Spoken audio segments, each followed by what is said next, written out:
The next one is a presentation of petitions, of which there are none, so I'll move to the resolution to include supplementary reports in the meeting, and I shall move that. Do I have a seconder for that?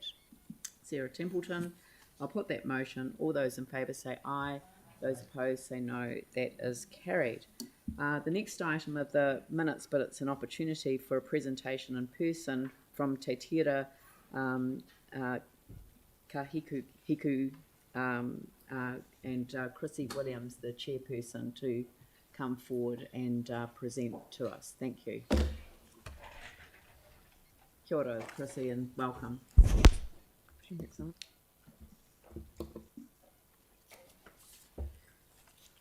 Thank you, Mayor. Thank you, councillors. So, a 3-monthly update on what Te Tira Kahiku's been up to. And you'll see by reading the report that you have in the minutes attached that things are really quite quiet for us. We didn't have a meeting in June because there were no items to consider. And we're having fewer and fewer applications for new transitional land users going through to LINZ, which is understandable because they're restricted to being 6 months only, and also the land's in progress of being handed over to council. So many groups want to do things in the red zone, but they just know it's probably not worthwhile for them to make application at this stage. So you'll see that we've had a number of renewals and extensions and variations to current leases and licences, and that's so that the groups can continue in doing what they're doing. And the other thing that we'd have at our meetings is a really thorough and really helpful update from both LINZ and City Council staff on what's happening, particularly on council projects, because they're not part of our purview, but they obviously link with any activities that people are wanting transitional uses for. So just thinking ahead, I understand that there's a paper on the co-governance entity that's progressing, and you'll hopefully get a paper in a meeting next month.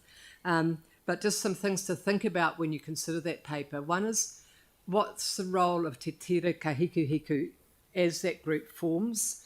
Do we continue in parallel for a while that group gets established and understands how it's going to make its own decisions and recommendations or decisions on licences and leases or land uses? And I think it's really important to acknowledge that the group wants to stay strong to that point.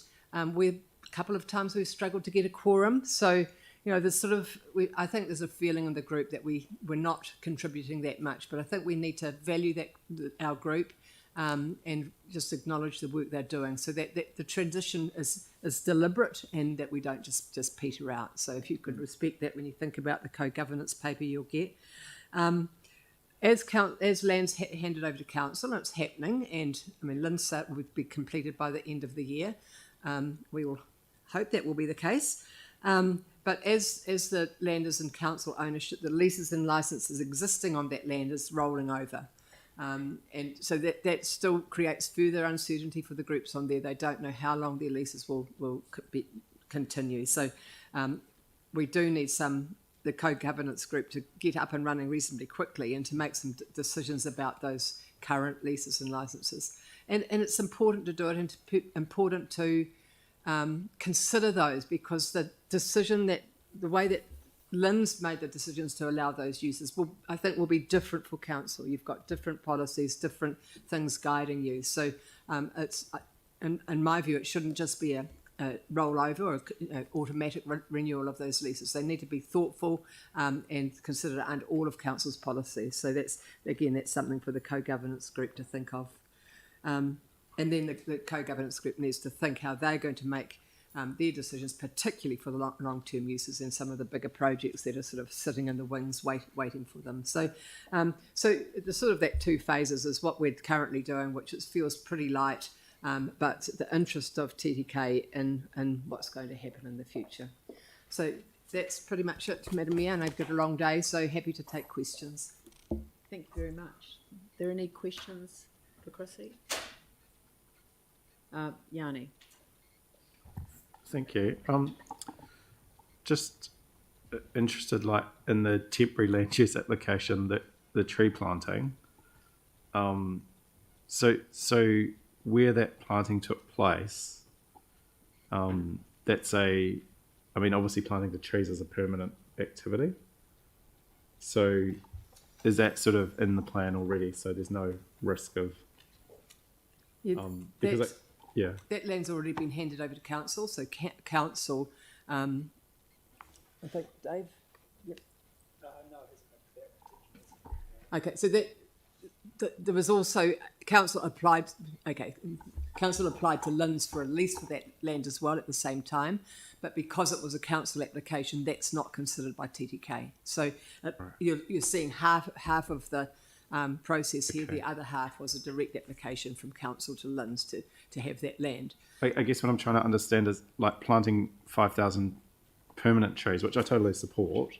How is that transitional? And if we are able to sort of make some of those calls, are we able to do that for some of the other places like the Richmond Community Garden Trust as well, to give groups more certainty?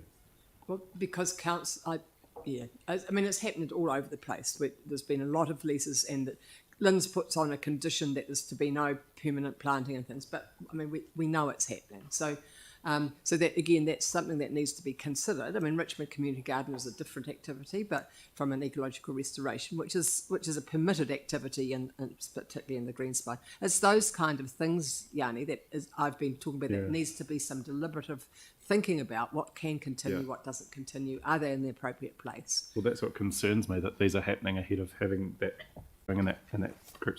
Thanks, Councillor. Yeah, no, I too wanted to thank you for the work that you're doing, and it's a very timely reminder of the importance of getting the transition to the transition right as well. I think you've started to engage with staff about that, and we'll continue to engage with you on it so that we can address these issues. I think there is an intention to bring the paper establishing the establishment co-governance group together.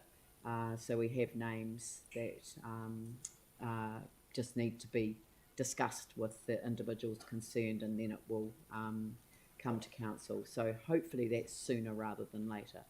That's what I understand. Yep. Okay, well, thank you very much for your presentation today, and I'd like to move that we receive the minutes, seconded by Pauline. I'll put that motion. All those in favour say aye. Those opposed say no. That is carried. Thank you very much. And Jimmy, would you like to move the Multicultural Committee minutes? Thank you. Do I have a seconder? Tim Scandrett. I'll put that motion. All those in favour say aye. Those opposed say no. That's carried. And now we move